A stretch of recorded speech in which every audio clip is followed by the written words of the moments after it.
We're gonna simulate a power outage here. I'm going to turn off this main 200 amp breaker box, and then the lights you'll see in the garage will turn off.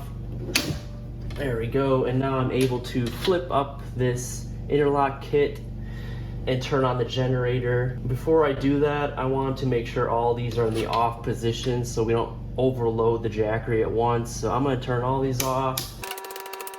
And now that all my breakers are off, I'm gonna go ahead and plug in my Jackery here to the side outlet, the 1450. And you can see we're already plugged into the inlet. We also have to turn on this AC switch, and that will enable all these outlets and also the side outlets. I can now flip up this switch here and turn on the generator, 50 amp. So now that that's on, I can go ahead and slowly flip on the ones I've highlighted in green. Just one at a time so we don't overload the Jackery here. And there we go. As you can see, I turned on the house and now we're pulling in about 800 watts directly to the home. And you can see, depending on what's being used, clearly the fridge is powered on right now.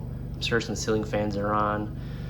We'll last here about a little bit. Wow, okay. So clearly I'm not gonna have the garage lights on. Now we're only at 400 watts for the house, and we're over 9 hours plus before we deplete this battery. All right guys, so I literally have my oven preheating, I have the air fryer going, I have the stove top running, our TV internet's all running, and there's a few various lights on, including our bathroom, and we're still pulling 4,000. This can handle up a peak of 7, but clearly this thing can handle pretty much the basic needs of what we need to deal with during a hurricane, or if we have no power for a few days. And you can barely hear the unit. The fans are really quiet. You don't need to put this outside. There's no gas fumes.